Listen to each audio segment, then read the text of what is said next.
Um dos incidentes mais enigmáticos da história aconteceu no interior da União Soviética há mais de 60 anos. 9 jovens sumiram nos Montes Urais, e nenhum deles foi encontrado com vida. E a história não para de ficar pior. Alguns foram completamente mutilados. Alguns corpos estavam com os crânios esmagados e as costelas quebradas. Outros pareciam ter os olhos arrancados.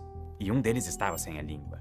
Vários foram encontrados sem roupas, o que adiciona ainda mais mistério e estranheza levando em conta a temperatura da região na época, que chegava aos menos 30 graus Celsius. E os sinais de violência não paravam por aí. A cabana usada como abrigo pelo grupo estava rasgada. E como se o destino desses jovens exploradores não fosse um mistério grande o suficiente, um novo surgiu. Quem ou o que foi o responsável por esses horrores? Mas foi só agora, praticamente 60 anos depois, que uma possível explicação veio à tona. Bem-vindos ao mistério do Passo de Aklov. A nossa história começa numa sexta-feira, dia 23 de janeiro de 1959. Nesse dia, um grupo de 10 amigos se reunia para iniciar uma aventura no gelo. Ao todo, eram 8 homens e 2 mulheres, todos colegas no Instituto Politécnico de Ural. O líder da expedição era Igor Dyatlov, que depois foi homenageado dando o nome que batizou a região. Os integrantes do grupo eram Lyudmila, Alexander, Zinaida, Rustem, Nikolai, Semyon e os 3 Yuris. O ponto de encontro para o início da viagem foi a cidade de Yekaterinburgo, no centro-oeste da antiga União Soviética. E de lá, pegaram um trem para Ivdel, onde chegaram 2 dias depois. Por fim, entraram em um ônibus em direção ao destino final, Vizay, uma cidadezinha no pé da montanha. E aí eles descansaram um pouco e no dia 27 partiram rumo à expedição. Em menos de 24 horas, um dos jovens começou a enfrentar dores muito fortes no nervo ciático, que tem origem na coluna e desce até as pernas. E por conta disso, Yuri Yudin acabou desistindo daquela aventura e precisou voltar para casa. Ele certamente ficou frustrado, mas o que ele não sabia era que aquela dor salvaria a vida dele, porque depois daquele momento, ele nunca mais veria os amigos. O grupo, agora com 9 pessoas, seguiu viagem. Nos dias seguintes, a escalada seguiu como era de se esperar. Nós sabemos disso porque encontramos os diários do grupo. 28 de janeiro. O clima até aqui está sorrindo para nós. Está apenas 8 graus Celsius lá fora. Depois do jantar, nos sentamos por um tempo ao redor da fogueira, cantando canções de amor. 29 de janeiro. Segundo dia da nossa caminhada. Faz menos 13 graus Celsius. O vento está fraco. De vez em quando a gente encontra gelo no rio Losva. E só. 30 de janeiro. Depois do café da manhã, andamos ao longo do rio Auspia, mas o gelo não nos deixa seguir em frente. Vimos uma cabana Mansi, um povo único e muito interessante que habita o polo norte dos Urais. No idioma Mansi, Yolatyal significa Montanha da Morte. O nome não era nada convidativo, mais do que isso. Era um prenúncio do que estava prestes a acontecer. Foi em um local com esse nome que o grupo montou acampamento pela última vez. E foi por ali que, no dia 31 de janeiro, foram escritas as últimas palavras que constam nas anotações do grupo. O tempo está pior. Vento, neve. Caminhar está especialmente difícil hoje. Não conseguimos ver a trilha. O jantar está na tenda. Legal, quentinho. Não consigo imaginar tanto conforto no cume, com o vento uivante lá fora, a centenas de quilômetros de distância dos assentamentos humanos. Nós não temos mais anotações do dia seguinte, 1º de fevereiro. Tudo o que aconteceu nesse dia é um mistério, mas as últimas palavras escritas no diário logo se revelaram verdadeiras. De fato, os alpinistas não encontrariam mais conforto em nenhum lugar dali em diante. Dali a algumas horas, a paz do grupo de jovens aventureiros estava prestes a ter fim, porque um destino cruel guardava depois do cair da noite. Muitos dias passaram até que a tragédia fosse descoberta. A comunicação na época era muito complicada. Ninguém ficou sabendo de nada até a data prevista para a volta do grupo à cidade, que era marcada para 12 de fevereiro, o que nunca aconteceu. A princípio, ninguém ficou tão preocupado, até porque, graças às terríveis condições climáticas, era bem normal que esse tipo de expedição durasse um pouco mais de tempo do que o previsto. Mas conforme os dias foram passando, a apreensão foi aumentando. Amigos e familiares começaram a se perguntar: onde será que eles estão? No dia 20 de fevereiro, ninguém mais aguentava esperar.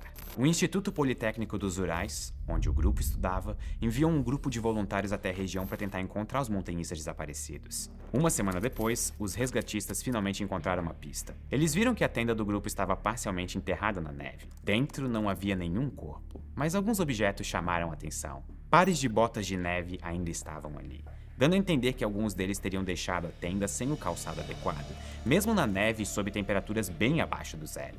Também havia carne cortada sob pratos, o que indicava que alguém estava prestes a se alimentar quando precisou sair às pressas, de maneira inesperada. E o mais importante, a tenda estava rasgada de dentro para fora, e não de fora para dentro. Ou seja, todos esses indícios deixavam claro que os alpinistas tiveram de abandonar a barraca desesperados, fugindo de uma hora para outra. Ao redor da tenda havia pegadas congeladas, confirmando que alguém havia realmente pisado descalço por ali. As pegadas continuavam por alguns metros e então desapareciam. O mistério só crescia. Por que o grupo precisou largar tudo daquele jeito? E para onde eles tinham ido? No dia seguinte, as respostas começaram a aparecer. Os primeiros corpos finalmente foram encontrados. Mas como em tudo nesse caso, sempre que um mistério era solucionado, um novo surgia no lugar. De fato, alguns corpos estavam descalços. Outros estavam somente com roupas íntimas. E o mais assustador, alguns tinham ferimentos graves, como costelas quebradas, crânio fraturado, olhos arrancados e, no caso de uma das mulheres, o corpo estava até mesmo sem a língua. Para aumentar a tensão, os corpos não foram todos encontrados de uma só vez. Os primeiros foram achados no dia 27 de fevereiro, e os últimos só foram aparecer depois do fim do inverno, no dia 5 de maio. Foram mais de 3 meses de agonia entre a data da morte e o fim das buscas pelos corpos. Mas mesmo depois de todos serem resgatados, a grande questão continuava em aberto. O que aconteceu naquele dia? Muitas teorias surgiram para tentar explicar essa história. E quando eu digo muitas, são muitas mesmo. De acordo com a BBC, existem aproximadamente 75. Muitas delas giram em torno do fato de que a tragédia aconteceu na União Soviética, que é historicamente uma nação cercada de segredos. Em plena corrida espacial da Guerra Fria, os soviéticos viviam fazendo testes e lançando satélites. Por isso, houve quem acreditasse, por exemplo, que um foguete teria caído no local, e o caso tivesse sido acobertado pelas autoridades da época. Outros apostavam em uma atuação direta da KGB. A teoria diz que o serviço secreto soviético teria feito algum teste militar de algum novo tipo de arma. Até porque, detalhe, nas roupas de alguns dos mortos havia vestígios de radioatividade. Ou, quem sabe, os agentes tenham confundido os montanhistas com fugitivos dos gulags, os campos de trabalho forçados da União Soviética. Mas apesar dessas teorias parecerem o exemplo perfeito de teorias da conspiração, teve gente importante desconfiando que alguma autoridade podia sim estar por trás da tragédia. O ex-presidente russo Boris Yeltsin, por exemplo. Mas mesmo com o fim da União Soviética, nenhum documento, nenhuma prova, nada foi encontrado que pudesse colocar a culpa da tragédia no antigo regime. E enquanto isso, outras pessoas também integraram a lista de suspeitos. Lembra do povo Mansi, que chegou a ser citado no Diário dos Exploradores? Algumas pessoas acreditavam que eles teriam sido os responsáveis pelo massacre, talvez por terem considerado que os montanhistas tinham invadido um terreno sagrado ou algo do tipo. Alguns indígenas chegaram até a ser interrogados, mas a comunidade mais próxima ficava muito distante de onde os corpos foram encontrados. Além disso, pesquisadores garantem que não há qualquer histórico de violência por parte do povo Mansi, muito menos algum vestígio de que pessoas de fora teriam estado na cena do crime. Então, se ninguém de fora assassinou os alpinistas, será que um deles teria matado todos os outros? Ou será que uma briga generalizada acabou terminando em matança? Não foi isso que as autópsias indicaram. O nível de mutilação dos corpos sugeria uma força muito maior do que a de humanos. Então será que talvez o que causou isso foi um animal? Algumas teorias culpam renas, ursos e até yetis, que é outro nome para Homem das Neves. Eu gostaria muito de acreditar nessa teoria, se não fosse um detalhe. Yetis não existem. E por falar em explicações místicas, muita gente também colocava a culpa em extraterrestres. Essas pessoas alegavam que luzes estranhas teriam sido vistas no céu naquela noite. Teorias sobrenaturais não faltaram. Só que as naturais, é claro, foram as que mais chamaram a atenção dos cientistas e investigadores. Foram sugeridas hipóteses de uma tempestade de raios. Suspeitaram também de uma anomalia gravitacional. E houve até quem colocasse a culpa num fenômeno chamado infrassom, em que uma ventania forte teria produzido um ruído de frequência tão baixa capaz de gerar estresse suficiente para provocar uma onda de pânico. O problema é que nada disso jamais foi comprovado. Depois de décadas com teorias sendo descartadas, parecia que o enigma ia durar para sempre. Até que, em 2019, por ocasião dos 60 anos da tragédia, o governo russo reabriu as investigações do caso, e um grupo de cientistas suíços do Laboratório de Simulação de Neve da Escola Politécnica de Lausanne se debruçaram sobre o assunto em busca de uma conclusão. Depois de uma pesquisa longa e complexa, autoridades russas e cientistas suíços chegaram a uma mesma resposta sobre o que matou os 9 jovens. Lembra quando eu disse que a culpada era uma certa força descomunal, implacável e avassaladora? Pois é. Essa tal força é a força da natureza. Porque as mortes teriam sido causadas por uma avalanche. Eu sei que essa resposta pode parecer meio óbvia. E você, inclusive, pode até se perguntar como que eles não pensaram nisso antes. Acontece que não havia nenhum indício de avalanche. Nenhum rastro esperado para esse tipo de incidente. E, inclusive, se acreditava que era impossível de uma avalanche acontecer naquele local. Isso porque avalanches, teoricamente, só acontecem a partir de 30 graus de inclinação. E a montanha naquele ponto só teria 23. A questão é que essa foi uma avalanche extremamente específica e rara. É a chamada avalanche de placa. Ela acontece quando tem muito vento numa montanha, levando neve fresca para onde já existe uma camada coberta com neve mais solidificada. Essa neve fresca vai se acumulando aos poucos e, em um dado momento, algo acontece para que toda essa placa se desprenda de uma vez só, varrendo tudo que tem pela frente. Nesse caso, a queda teria sido provocada pela instalação da própria tenda do acampamento. A quantidade de neve na região, inclusive, acabou camuflando o verdadeiro declive da montanha. Novos cálculos feitos pelos cientistas suíços mostraram que, no ponto exato em que a tragédia aconteceu, a inclinação era de 28 graus, e não de apenas 23. O estudo com esses novos números foi publicado na revista Nature, e só foi possível graças a uma série de simulações feitas em computador pelos cientistas. E se você também acha incrível como a tecnologia ajuda a resolver até os mistérios mais bizarros da história, talvez seja a hora de dar um passo nesse mundo. Na Alura você aprende desde o básico de programação até coisas mais avançadas tipo IA, ciências de dados e simulações.